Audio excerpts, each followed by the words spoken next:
सोचिए एक दृश्य के बारे में, मतलब आज से कोई 2500 साल पहले की बात है। हाँ, वैशाली का समय। बिल्कुल, वैशाली का समय।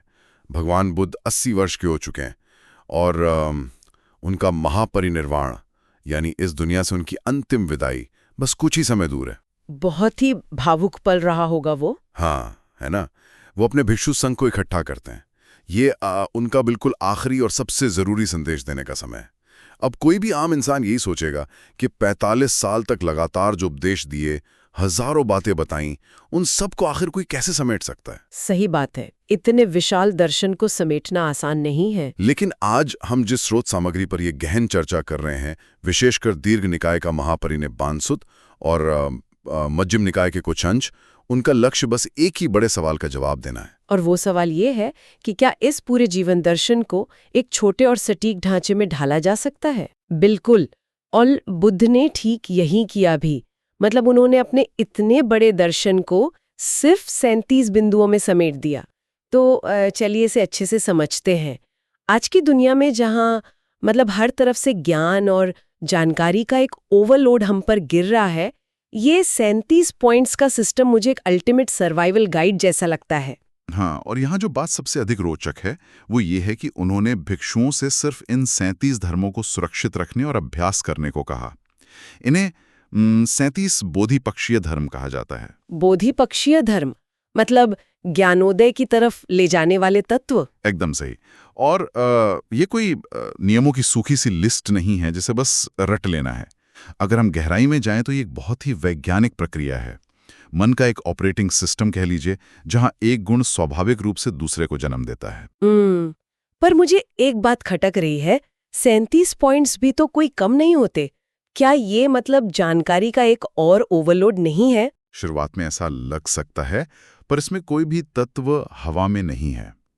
ये कारण और प्रभाव की एक पूरी चेन है। एक मेंटल स्टेट दूसरी मेंटल स्टेट को ट्रिगर करती है। अच्छा, और किसी भी सिस्टम की तरह इसकी भी कोई शुरुआत तो होगी ही। हमारे स्रोत कहते हैं कि किसी भी बदलाव की शुरुआत ये जानने से होती है कि अभी इस पल क्या हो रहा है। बिल्कुल, बिना वर्तमान को जाने आप कुछ नहीं बदल सकते। इसीलिए ये ढांचा सबसे पहले विपश्यना की नींव रखता है, जिसे 4 स्मृति प्रस्थान या सतिपट्ठान कहा गया है। ये अवेयरनेस है ना? हाँ, सतिपट्ठान का मतलब ही है अवेयरनेस या जागरूकता को स्थापित करना। इसे ऐसे समझिए कि मन और शरीर के अंदर आपने एक सिक्योरिटी कैमरा लगा दिया है। Security camera? अरे वाह! हाँ, जो बिना कोई जजमेंट पास किए बस रिकॉर्ड करता है कि क्या हो रहा है। इसके 4 हिस्से हैं। पहला है कायानुपसना, यानी अपने शरीर और सांसों के प्रति सजग रहना। दूसरा है वेदनानुपस्सना, यानी आपके अंदर जो सेंसेशंस या संवेदनाएं उठ रही हैं, चाहे वो अच्छी हों या बुरी, उन्हें बस देखना, बिना उनमें उलझे। अच्छा, तो ये दूसरी बात हुई। हाँ, और तीसरा है चित्ताहुपस्सना, मतलब मन की अवस्था को जानना कि मन में गुस्सा है या राग है। और चौथा है धम्मानुपस्सना, मानसिक विषयों और प्रकृति के नियमों को समझना। अगर मैं इसे आज के किसी उदाहरण से समझने की कोशिश करूं तो मान लीजिए किसी ने आपको ऑफिस में एक बहुत ही रूड ईमेल भेजा। हाँ, बहुत ही आम बात है आज के समय में। तो अब इन 4 कैमरों से हम इसे कैसे देखेंगे? पहला कैमरा कायानुपस्सना, शायद ये नोट करेगा कि मेरी सांसें तेज हो गई हैं। बिल्कुल। शरीर में जो तनाव आया उसने वो पकड़ लिया। और दूसरा कैमरा वेदनानुपस्सना, ये देखेगा कि छाती में एक अजीब सी भारी और असहज फीलिंग उठ रही है। एकदम सही जा रही हैं आप। और फिर तीसरा कैमरा चित्तानुपस्सना, तुरंत ये पकड़ लेगा कि मन में गुस्सा आ गया है। और चौथा धम्मानुपस्सना, ये देखेगा कि ये गुस्सा कैसे पैदा हुआ और ये हमेशा नहीं रहने वाला। कमाल का विश्लेषण किया आपने। ये बिल्कुल एक टास्क मैनेजर की तरह है जो बस डेटा दे रहा है। और एक बात बताइए, जब हमारा ये कैमरा किसी बुरी चीज को पकड़ लेता है, मतलब जब हम देखते हैं कि मन में बहुत गुस्सा आ गया है, तो अगला कदम क्या होना चाहिए? यहीं पर हमारा दूसरा हिस्सा आता है, जिसे 4 सम्यक प्रधान कहते हैं। सम्यक प्रधान? क्या मुझे उस गुस्से को किसी हथौड़े से मार मार कर दबाना है? अरे नहीं, वो तो बहुत थका देने वाला काम होगा। बुद्ध ऐसा बिल्कुल नहीं कहते। सम्यक प्रधान का मतलब है सही दिशा में किया गया प्रयास। मतलब अवेयरनेस ने बता दिया कि क्या खराबी है और अब हमें एक्शन लेना है। जी हाँ, और ये एक्शन 4 तरह का होता है। पहला ये कि जो बुरे विचार अभी मन में नहीं आए हैं उन्हें आने से रोकना, दरवाजे बंद कर देना। Prevention is better than cure. बिल्कुल। दूसरा प्रयास है कि जो बुरे विचार आ चुके हैं उन्हें बाहर निकालना या नष्ट करना। लेकिन बात सिर्फ नेगेटिविटी को हटाने की नहीं है। हाँ, क्योंकि अगर हम सिर्फ बुराई निकालते रहेंगे तो अंदर कुछ बचेगा ही नहीं, घर खाली हो जाएगा। ये सही कहा। इसीलिए तीसरा प्रयास है कि जो अच्छे गुण अभी विकसित नहीं हुए हैं उन्हें जानबूझकर जगाना। और चौथा है जो अच्छे गुण आ चुके हैं उन्हें और बढ़ाना। ये एक तरह की गार्डनिंग है जहां आप खरपतवार निकाल रहे हैं और अच्छे बीज बो रहे हैं। गार्डनिंग वाला उदाहरण मुझे बहुत अच्छा लगा। लेकिन मतलब अगर हम प्रैक्टिकली सोचें तो लगातार अपने मन की ऐसे रखवाली करना, हर पल बस अवेयर रहना और प्रयास करते हैं ना, ये सुनकर ही मुझे थकान हो रही है। ये एक बहुत ही स्वाभाविक प्रतिक्रिया है ना? मतलब आम जिंदगी में तो इंसान इस लगातार प्रयास से बर्नआउट का शिकार हो जाएगा। उस मोमेंटम को बनाए रखने के लिए तो किसी बहुत भारी फ्यूल की जरूरत पड़ेगी। और उसी फ्यूल की बात इस ढांचे के तीसरे हिस्से में की गई है, जिसे 4 रिद्धिपाद या इद्धिपाद कहते हैं। सफलता के आधार। हाँ, आध्यात्मिक सफलता के आधार। अगर हम इसे व्यापक संदर्भ से जोड़ें तो ये वो 4 शक्तियां हैं जो उस प्रयास को अनवरत ऊर्जा देती हैं। इनके बिना निर्वाण तक पहुंचना बस एक सपना रह जाएगा। तो ये 4 आधार कौन से हैं? पहला है छंद, दूसरा वीर्य, तीसरा चित्त और चौथा विमिंसा। एक मिनट रुकिए। छंद, छंद का मतलब तो किसी चीज की इच्छा या डिजायर होता है ना? हाँ, आम भाषा में लोग इसे ऐसा ही समझते हैं। पर जहां तक मैंने पढ़ा है बौद्ध धर्म का, तो मूल सिद्धांत ही ये है कि इच्छा या तृष्णा ही सारे दुखों की जड़ है। तो बुद्ध यहाँ पर इच्छा को एक जरूरी टूल क्यों बता रहे हैं? ये तो विरोधाभास हो गया। ये एक बहुत ही कॉमन कंफ्यूजन है। हमें छंद और तृष्णा के फर्क को समझना होगा। तृष्णा वो लालसा है जिससे दुख पैदा होता है, जहां आप किसी चीज से चिपक जाते हैं। लेकिन यहां रिद्धिपाद में छंद एक बहुत ही पवित्र और शुद्ध इच्छा है।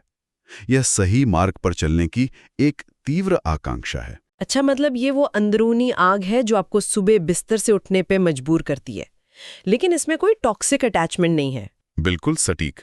और इसके बाद आता है वीर्य, यानी वो अटूट ऊर्जा जो आपको रुकने नहीं देती। फिर आता है चित्त, जिसका मतलब है अपने लक्ष्य पर पूरी तरह फोकस हो जाना। और विमानसा? विमानसा का मतलब है विश्लेषण करना, ये देखना कि क्या मेरा तरीका काम कर रहा है। जब ये चारों मिल जाते हैं तो कोई थकान नहीं होती, बल्कि एक कमाल का मोमेंटम बन जाता है। अरे वाह! और स्रोत सामग्री ये भी बताती है कि जब हम इन 4 आधारों का उपयोग करते हैं तो हमारे मन में 5 विशिष्ट आध्यात्मिक मांसपेशियां विकसित होने लगती हैं, जिन्हें 5 इंद्रिय कहा गया है। हाँ, 5 इंद्रिय। ये है श्रद्धा, वीर्य, सति, समाधि और पन्या यानी ज्ञान। ये हमारी मानसिक क्षमताएं हैं। वीर्य यानी ऊर्जा, सति यानी स्मृति, समाधि मतलब एकाग्रता, और पन्या जो चीजों को उनके असली रूप में देखती है। मुझे बाकी चारों में तो कोई समस्या नहीं दिखती। ऊर्जा, फोकस, ज्ञान, ये सब तो लॉजिकल है। लेकिन ये जो पहली इंद्रिय है, श्रद्धा, जिसका अनुवाद लोग अक्सर श्रद्धा या विश्वास करते हैं। हाँ, इसमें बहुत लोगों को उलझन होती है। मुझे भी हो रही है। क्या बौद्ध धर्म पूरी तरह से तर्क और अपने अनुभव पर आधारित नहीं है? फिर ये श्रद्धा कहाँ से आ गई? क्या यहाँ अंधभक्ति की बात हो रही है? बिल्कुल नहीं। यहाँ श्रद्धा का मतलब अंधभक्ति या ब्लाइंड फेथ तो कतई नहीं है। इसे एक साइंटिफिक कॉन्फिडेंस की तरह देखिए। साइंटिफिक कॉन्फिडेंस मतलब कैसे? मान लीजिए आप पहली बार कोई केक बेक कर रही हैं। आपके पास एक रेसिपी है। शुरुआत में आपको उस रेसिपी पर थोड़ा भरोसा तो करना ही पड़ेगा ना, कि अगर मैं ये करूंगी तो केक बन जाएगा। हाँ, वो तो है। बिना उसके तो शुरुआत ही नहीं होगी। पर जब आप उसे ओवन से निकालती हैं और सच में एक शानदार केक बन जाता है, तो अब आपका वो भरोसा एक पक्के अनुभव में बदल जाता है। श्रद्धा यही है। यह वो अटूट विश्वास है जो आपके अपने प्रैक्टिकल एक्सपीरियंस से आता है। मैं समझ गई। जब आप खुद देखते हैं कि अभ्यास से तनाव कम हो रहा है तो सिस्टम पर आपका विश्वास पक्का हो जाता है। बिल्कुल। तो ये इंद्रियां हमारी मांसपेशियां हैं, लेकिन हमारे स्रोत एक और शब्द का इस्तेमाल करते हैं, बल। ये वही 5 इंद्रियां हैं जो अब बल बन गई हैं। तो एक इंद्रिय और एक बल में क्या फर्क है? इसे कार चलाने के उदाहरण से समझते हैं। बताइए। जब आप नई नई कार चलाना सीखते हैं तो आपके अंदर गियर बदलने या स्टीयरिंग संभालने की क्षमता तो आ जाती है। ये इंद्रिय है। पर उस समय अगर कोई अचानक सामने आ जाए या आपसे बात करने लगे तो आपका ध्यान भटक सकता है, हाँ, शुरू में तो पूरा फोकस सड़क पर ही रखना पड़ता है। क्योंकि वो स्किल अभी बाहरी ताकतों से डिस्टर्ब हो सकती है। लेकिन जब आप सालों तक कार चला लेते हैं तो वो एक रिफ्लेक्स बन जाता है। अब आप बात करते हुए भी सही गियर बदलते हैं। ओहो, मतलब अब कोई आपको डिस्टर्ब नहीं कर सकता। यही बल है। जब श्रद्धा, वीर्य, सती समाधि और पन्या अभ्यास करते करते इतने मजबूत हो जाते हैं कि कोई बाहरी ताकत, कोई आलस्य या संशय उन्हें तोड़ ना सके, तो वे अजय शक्तियां या बल बन जाते हैं। यह सच में बहुत दिलचस्प है। मतलब एक बीज का एक मजबूत पेड़ बन जाना जिस पर अब फल लगने वाले हैं। और वे फल क्या हैं? वे फल हैं 7 बुद्ध्यांग, यानी ज्ञानोदय के 7 अंग। हाँ, यहाँ मुझे वो कारण और प्रभाव वाली बात बिल्कुल साफ नजर आ रही है।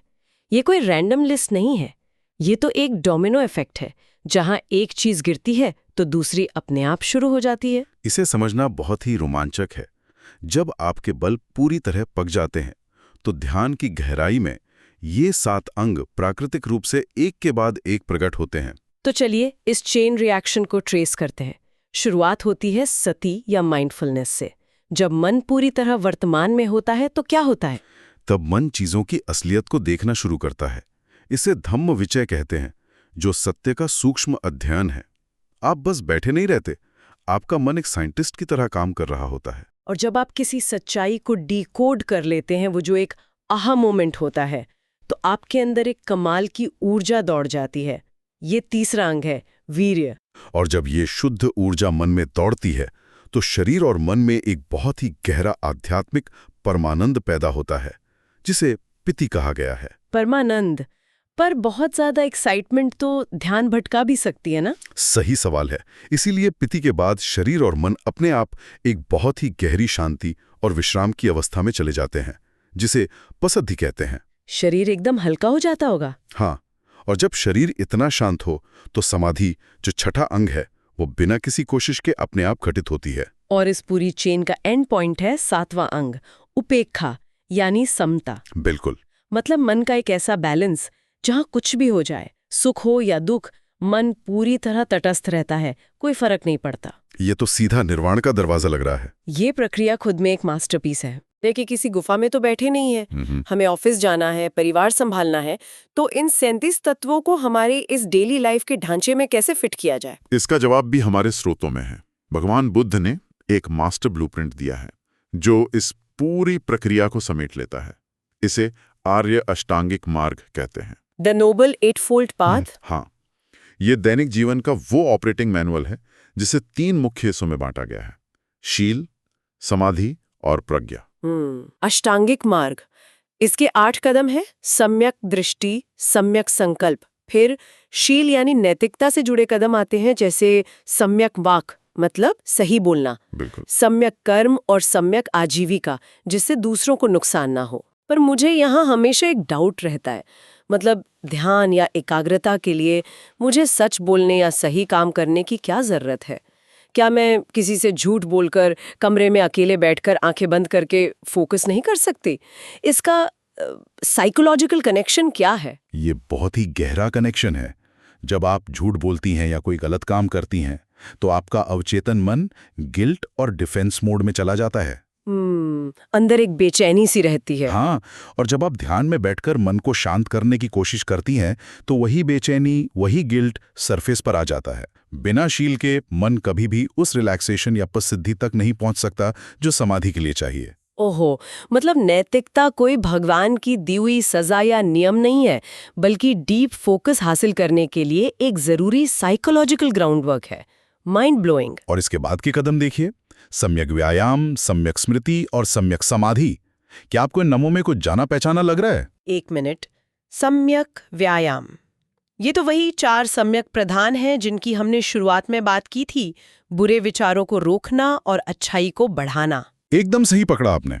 और सम्यक स्मृति क्या है? वो 4 सती पट्टान, वो हमारे 4 सिक्योरिटी कैमरास, शरीर, वेदना, चित्त और धम्म को ऑब्जर्व करना। और सम्यक समाधि वही गहरे ध्यान की अवस्थाएं हैं। सुत्त पिटक बहुत स्पष्ट करते हैं कि ये 37 धर्म कोई अलग अलग सूचियां नहीं है। ये सब इसी अष्टांगिक मार्ग में गुंथे हुए हैं। जब आप अष्टांगिक मार्ग पर चलते हैं तो आपकी इंद्रियां पुष्ट होती हैं, वो बल बनती हैं और बोध्यांग अपने आप विकसित हो जाते हैं। तो हमारे सुनने वालों के लिए इस पूरी चर्चा का सबसे बड़ा सबक क्या है? मुझे तो यही समझ आ रहा है कि मानसिक शांति या ज्ञानोदय कोई अचानक होने वाला चमत्कार नहीं है। बिल्कुल नहीं। यह एक क्राफ्ट है, इसे स्टेप बाय स्टेप गढ़ा जाता है। ये 37 कड़ियों की एक बहुत ही मजबूत जंजीर है। यही इसका असली सार है। निर्वाण कोई रहस्यमयी जगह नहीं है। ये मन की एक अवस्था है जिसे इसी जीवन में इस वैज्ञानिक तरीके से अभ्यास करके पाया जा सकता है। तो इस चर्चा को समाप्त करने से पहले एक विचार है जो मेरे दिमाग में बुरी तरह अटक गया है, और मैं इसे हमारे सुनने वालों के लिए भी छोड़ना चाहती हूँ ताकि वे खुद इस पर विचार करें। हाँ, जरूर बताइए। हमने थोड़ी देर पहले छंद के बारे में बात की थी, जी। यानी ज्ञानोदय प्राप्त करने की वो एक तीव्र और पवित्र इच्छा जो हमें इस रास्ते पर आगे बढ़ाती है। हाँ, जो सफलता का पहला आधार था। पर निर्वाण का अल्टीमेट गोल तो सभी प्रकार की इच्छाओं को पूरी तरह से समाप्त करना है ना? हाँ, बिल्कुल। तो यहाँ एक बहुत ही गहरा विरोधाभास पैदा होता है। जब कोई इंसान अपनी पूरी यात्रा खत्म करके निर्वाण के बिल्कुल आखिरी दरवाजे पर पहुंचता है, तो उसका मन इस अंतिम पवित्र इच्छा को कैसे छोड़ता है? ये सच में एक ऐसा पैराडॉक्स है जो दिमाग चकरा दे। है ना? क्या मंजिल पर पहुंचते ही वो वाहन खुद ब खुद हवा में वाष्पीकृत हो जाता है जिसने उसे वहां तक पहुंचाया? इस 37 कड़ियों वाली मजबूत जंजीर की वो बिल्कुल आखिरी कड़ी अपने आप कैसे खुलती है? इस पे तो बहुत गहराई से सोचने की जरूरत है। बिल्कुल, इस गहराई पर आप खुद विचार करें।